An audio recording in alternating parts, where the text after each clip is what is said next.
All right, a very long break, but we're back. All right, the players are logging on right now, and just literally one more minute, and we're gonna get started. They're good, they're good. Everyone just needs to load in.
All right.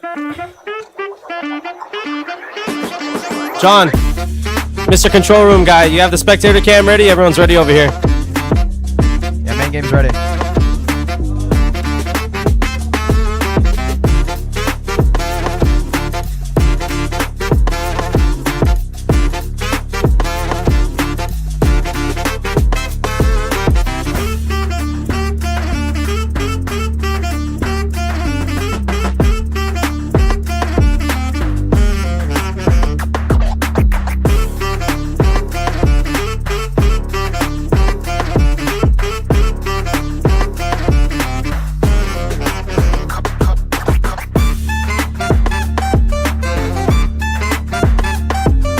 Yo, spectator cam fine? Do we get a thumbs up in the control room? We're good? Okay. Good? Alright, we're good. Are we all good over here?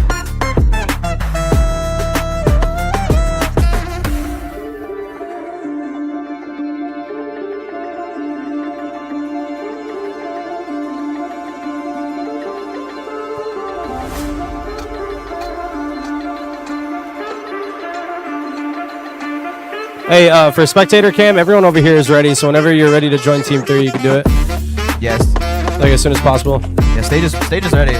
Stage is ready.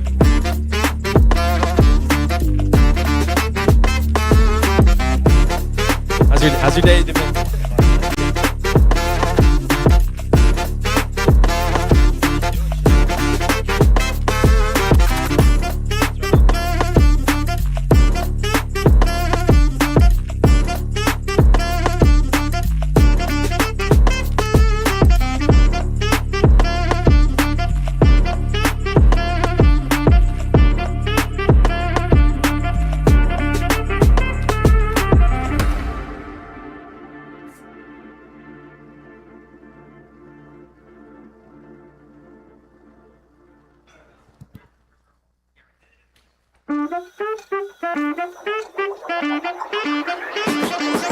Ladies and gentlemen, I think we're ready. After a long break. Oh, we already is. Let's go. Let's go.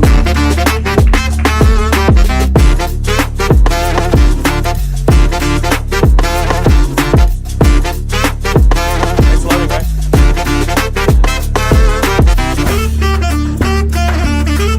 All right, Travis. All right. I think me and you are ready. I think we did our jobs. It's gonna be off to our commentators, Travis and Cameron from C-Cell and Santiago Canyon College Esports. Round of applause, people. All right, let the games begin. Alrighty. Well, Cam, how are you feeling? How are you feeling about the competition today? It's stacked competition. I mean, it comes down to like map awareness right now, because, well, with the esports team not actually knowing anything about the map, I feel like the designers are at an initial advantage. Yeah, I will say though, you know, environmental storytelling. You will notice the pink monster on the table of the esports over there. So they've came juiced. They're ready. I agree though. Yeah, them with game development knowing the maps in and out already. I think that they're gonna have the initial advantage, but these guys have the thousands of hours of experience in shooter games. So we'll see. I think map one goes to game dev. I think map 2 is esports though. I feel like the longer the game's going to go on, the more in favor of the esports team it's going to get. Yeah. As we get into the toy box. What's your experience with Fortnite? Are you a Fortnite guy? I play no build. Me too. All right. Okay, cool, we're on the same page. I just prefer it better, honestly. Going into it, just straight down to gunplay, no like extra what's happening. Yeah. I don't know him built a tower out of nowhere. Yeah, I'm excited to see this map. This map looks really cool. It reminds me of, well, I'm gonna date myself here, but Gary's mod. I used to play a bunch of like Trouble in Terrorist Town back then, right? And there was a map just like this one that I loved playing on, and I'm very, very excited to see this. I like the sponginess of it, the rounded corners, everything looked really cool. Shout out to the fidget spinner that we've been seeing on the map here. Yeah, I mean, I think it's just pretty inspired. I just love the vibe of it, you know, with a little bit of Legos, Mega Bloks thrown in, just like a lot of old school toys. Well, except for the fidget spinner, that one's not really old school, but like there's a lot. Like it's the treehouse, or not the treehouse, the log cabin. I think that's a really cool thing to insert in there. Yeah, like Lincoln Logs, I dig this guy a bunch. He reminds me of like the Junkelskog, like stuffed bears from IKEA, you know. I'm excited to see this. I think that this map looks good. I can't tell scale. Like I have no idea how big the map is. I don't know if it's like one room or if there's a bunch going on here. So we'll see. Rubik's Cube with no colors. I mean, That's the Rubik's Cube for me right there. I want that one. Very nice. Yeah, so I'm excited to see this. Like Jeff was saying, it is amazing that any game gets made ever. Like ever. it takes so much collaboration and coordination from all different walks and all different experiences. So the fact that game dev pulled this off to bring us this map, or these two maps actually, here at the competition today, I'm extremely impressed. This is a really amazing event that they put on for us. Yeah, I mean, all the blood, sweat, and tears, like, to get to this point for this event, I'm ecstatic to see how this goes. Yeah, me too. I want the build. I want to be able to play this. We should we should feature this at one of our events. Oh yeah, have a cell corner for this event. Yeah, the Fortnite fiasco featuring CCEL, the California Collegiate Esports League. NCE versus GDC, dude, I dig it. I also love the game dev logo. Plain, simple, but like, it's evocative. Yeah, I mean, it shows you exactly what you're getting. So I mean, I dig it. Really me too, very well representative. Yeah. If this plays like Fortnite, I hope there's like shields and health and all of that good stuff because again, right, the more tools and things that game dev can give themselves, the better off they're going to be, right? So if they know where the shields are, if they know where the heals are, if they're there. So for context, audience, if you guys are here, by the way, hi, we're in the front row just commentating here with you guys. This is going to be our first time seeing this as well. So I've done some shoutcasting for a bunch of different collegiate events. I've had the pleasure of doing that. It's really great. Cam has been attending some events for CCEL with me, and he's been doing some great shoutcasting. So the dynamic duo up here, very excited.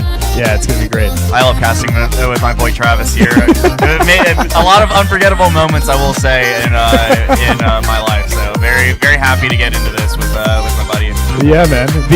I will say highlight of a previous event was Cam's quote of they're scrambling them like an egg. So I hope we see that coming through on this one. It is okay. So I do want to say that when we say Fortnite, I keep thinking like free for all elimination style, right? We're looking at capture the flag here. So this is going to be really different, and I think that this is going to give game dev the edge because in capture the flag, if you can get that and like skedaddle out of the way, right? You take the little back alleyway and get out of there. I think they're gone. I think they've got it. Yeah, you just know the intricacies, and my mind keeps going back to like, I'm not sure if this is how it's gonna work because I'm more used to like the battle royale version. Yeah. But like weapon spawns, and like where the good weapons are, if these are controlled spawns or random spawns. Yeah. Whereas if it's controlled spawns, I think that gives a definite edge towards the game designers because they're just, find like whatever rocket launcher or sniper rifle to give them that extreme edge against the esports teams. Just just stat checking them. We didn't factor in the console commands and cheat menu that game dev is gonna have access to. They're gonna open it up and type in no clip and start flying around the map. Oh yeah, so. /kill. Yeah. /kill, insert name. Yeah, /win game dev. Yeah, GDC. I'm excited to see the second map too. So first map we've got, it was called Miniature Mayhem. So we got Miniature Mayhem up here first. Haven't seen the second map. Very excited to see that come through soon. Also a big fan of whatever this ladder is here, like the Lincoln Log ladder thing at Log Connected. It looks disjointed. It has to be like Mega Blocks or something, because I does not fit the aesthetic. Do you ever play with Kinects? When you're younger. The magnet. Yeah. I don't think I ever had in my own pair, but I definitely saw like the old school commercials for Kinect. Like, it is reminding me of like old Mega Blocks and stuff like that. I like the little glitter effect we get above the flag. It's fun. I'm sure they're not, but if those tanks were functional, it would be very, very fun. That would be kind of sick. Could you imagine? Oh, dude, it's like a Sea of Thieves or something. Yeah, like a cannon, something like that. Yeah, exactly. Yeah, I'm excited to see so on top of the actual gameplay, I'll be excited to see what features we get because you made a good point about weapon spawns. In my head, for some reason, I was like, oh, it's gonna be like Valorant, right? They're gonna buy right off the jump or something like that. But if it is weapon spawns, you gotta go find them. That's way funnier. I'm so excited for that. Yeah, trying to get, because I know Fortnite has some pretty interesting like movement text and all that to like get it on the map. So just watching like the game devs scramble around like, all right, guys, can you go over there. Just keep the esports team away from these spawns. I keep seeing the shield thing. You see the light blue shield? I want to know what's up there. I don't know if that's like a power up or if that's something they can hide behind. Maybe it gives them like those like powered up shields that we're talking about, like the 100 shield booster. Yeah. See, this is one of my favorite aspects of game dev, right? Is that go ahead. Fireside chat. This is not our fault this time, but the servers on Epic's side are currently giving us some troubles. So it happens. Thank you guys again for your patience, for being here. You guys for chatting this whole time. Can you do it for about another 5 minutes? Oh yeah, something like that. We're going to test it out one more time, and if we cannot get this to work, we have an alternative plan, and we would still love for you to be here. So please stick around. Get events, right? When we're sitting there chatting, it's always like the onus is on us to know everything, to have the color commentary, to explain the nuance of everything. This time, you and I just get to watch and just talk out loud, you know? It's very low stress, and, you know, we get to figure out all these things together. No pressure to, like, the stats and who's expected to win, like, or I mean, I guess that is like some of it with like the game devs, but you know what this is? It's, you know, like when you go to the movies and there's a guy like 2 rows in front of you that gives his commentary on everything, and you're like, God, man, we're that, but they gave us microphones and speakers to go along with it. They're egging us on to actually do it instead of just some guy spoiling the movie. Yeah, we're basically gonna watch in real time and commentate as we go. This is I'm actually kind of excited. It's like we just have to freestyle, you know. We have to take it as it is. We got a little slide here too. I like the slide that we got. They were talking about the little Hot Wheels track, you know. I mean, they just incorporate a lot of like really cool toys. Like I saw a Nerf dart right there in the underneath the ladder, which was like, yeah. Oh, so what I was saying is that, like, game design is one of my favorite parts of making a game, right? Like, you know, like we were saying, it's a wonder that a game gets made ever, right? And game design is like is one of, if not the most important thing, or like part of the process, because that is where you build the world and you build how the game works and you build the function and the form. And I mean, you've seen games, right? We've all seen games nowadays, right? Like your High Guards or your Marathon, or there was the other game that came through that I'm now forgetting. But where the art design was phenomenal and the gameplay was good, right? But just the design wasn't evocative enough. It wasn't new enough for people to latch onto. And so it's really cool to see people like GDC designing a game and putting this together for us to check out, because they get to make so many of those choices, right? Like, do guns spawn out there? Do we have to do a scavenger hunt? Is it like Valorant where we buy, you know? And so it's always really entertaining to see people mix these aspects of the game that we've already seen before, and now we get a brand new product and we get to see gameplay from it here today. Well, yeah, that's the great thing about these types of games, adding like an open source where you can actually freely mess with the like the inner mechanics, which is something you haven't seen since like I don't know if this fully counts, but like Forge and Halo, where they used to have that feature. Gary's mod, of course, and I can't remember what there's another one along those lines, of course. But as now we can see, Fortnite being able to incorporate this into their system, which seems like pretty seamless right now with how much tools it looks like they were able to work with. Yeah, it is really interesting to see like the tools that people like Epic are giving people who play Fortnite, right? Like the map builders and all that good stuff. But it's just really interesting. So, like, for example, right? Our studio is a Unity studio, so we don't do much Unreal, right? We can do Unreal, but I don't interact much with Unreal. So I'm very excited to see this. Unreal is a really cool engine. It's a really cool system. These guys are going to learn really valuable skills because a lot of people are going towards Unreal nowadays. And I think it's a good plan. You know, I think it's a good move. And I do like what we're seeing here. I'll be interested to see how much of it is like packages and gameplay and things that we'll see from Fortnite or from other games that we know, right? Because, you know, you reuse gameplay packages, asset packages, like frameworks to build on top of. So I wonder how much of that we're going to see versus how much game dev is built from scratch, and that's exciting to me too.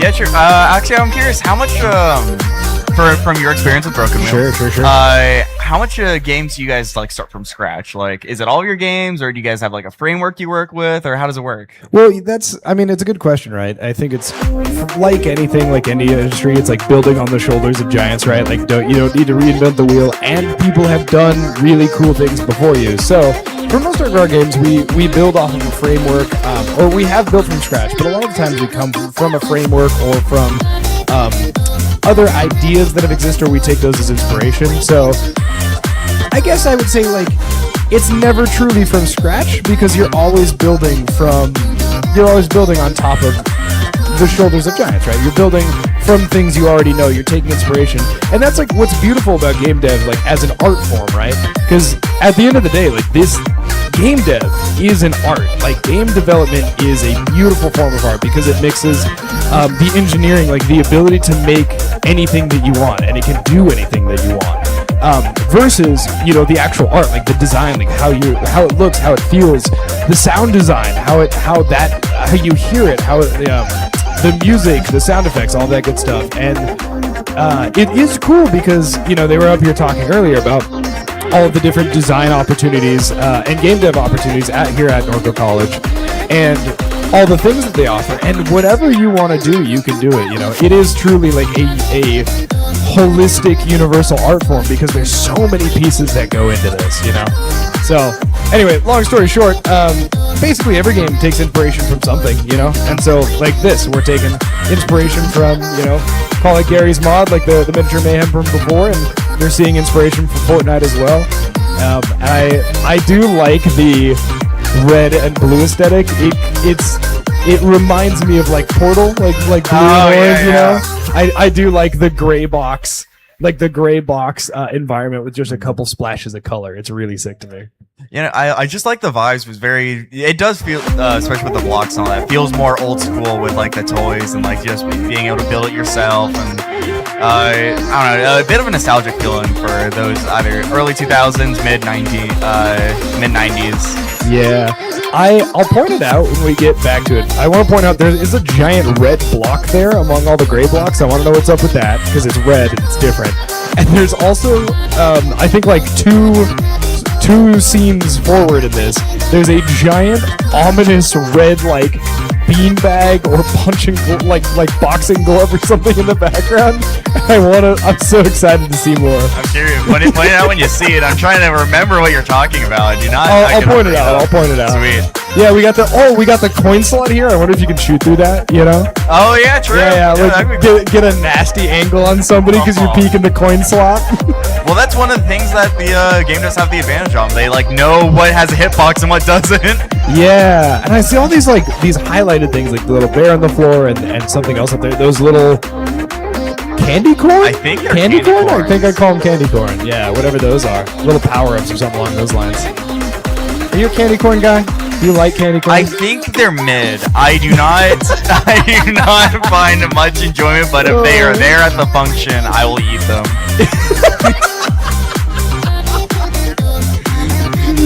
What are you doing when you pull up to the function and candy corn's there? You know what I mean? Yeah. No, dude, that is the most, I would say, overrated. I don't even think people like them, but I think it's the most disgusting candy on the face of the planet is candy corn. Don't invite me to your Halloween party if you're putting on a bowl of candy corn. I swear, dude. Yeah, I don't know. There's just so many better alternatives to candy corn. I don't know who's like ordering all these bulk orders of them, but you always see them around and no one eats them. But I think they're fine when they're stale too. So like they just keep them around for next year. Oh man. Yeah, dude, I get my yearly order of candy corn in just before Halloween. Just hand it out to people you don't like, you know? See, okay, we got the little basketball here. Yeah, So, yeah. okay, I'll talk about Gary's Mod. I don't know how many people here have played Gary's Mod, but Is it a lost relic at this point? you know what? I don't know, right? Like, I don't want to be like, I don't know if this generation has played Gary's Mod, but no, dude, I was a big fan of Gary's Mod and all the different game modes. But there was a map that was just like this one, where it's it's a like a room and you're a tiny little guy and you got to jump. I remember you got to jump up on the dressers and up on the windowsill, and you got to run around. See, like where that car is right up there, you would be able to sit up there and shoot down below. And I hope so much that that's what we're going to get to see. Because it'd be so fun. Imagine, right? You're in the center, you're trying to avoid everything, and you're taking fire from up top. Like that's such a fun dynamic there. I think I am starting to like remember what you're talking about, because I used to watch a lot of Gary's Mod YouTubers when I was a small man, and I vaguely remember Small man. Yeah, I vaguely remember the map you're talking about. Although my personal experience with playing Gary's Mod is more into Prop Hunt. That was my favorite. Oh yeah, dude. Prop Hunt was like went hard back in the day. It was my favorite, at least. I'm sorry, you said small man, and I'm like, when I was a small man. No, Prop Hunt was a ton of fun too. This would be a really, really fun map for something like Prop Hunt. So for those in the audience, if you are not a Gary's Mod fan or any other sort of Prop Hunt fan, Prop Hunt is where you run around. It's like hide and seek, right? But you become something from the map. You walk up, you can copy, you can become an asset from the map. So you could be a log, you could be a ladder, whatever you want to do. Like a table, chair, anything you see. Yeah. And so it's fun because it's hide and seek, but then the seeker has to go basically like knock against everything on the map to see what's real and what's not. Yeah, dude, it is candy corn. Look at that. That's just a candy corn with no white stripe. It's kind of floating, so it has to be a power up, right? And then like the peas or whatever these, you know what I mean? In Like the the little heart made out of the beads here.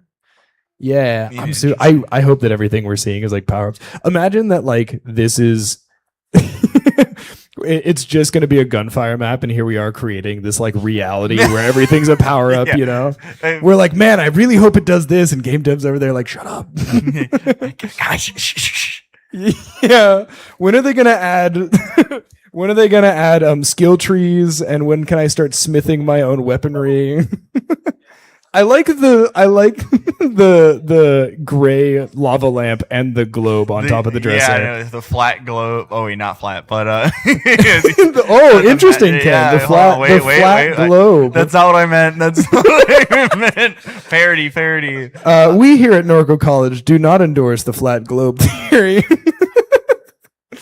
I probably shouldn't speak on behalf of Norco College. They're going to give me a mic. We're sell. Oh, there, the giant boxing glove or whatever that was. Is that not a bowling? Is that not a bowling ball? No, it's like, I don't know. It's kind of, it's got texture. It looks squishy. It looks like it's deflated a little bit. Does your bowling ball look like that? I mean, I don't know. Maybe it's functional. Oh, it's freezing. Ruh-roh. This is kind of what my computer looks like when I try to play a game. I built a PC back in like 2021, and I feel like nowadays it is not good enough anymore, But I'm also not an oil baron, so I can't afford the RAM to build a whole new one.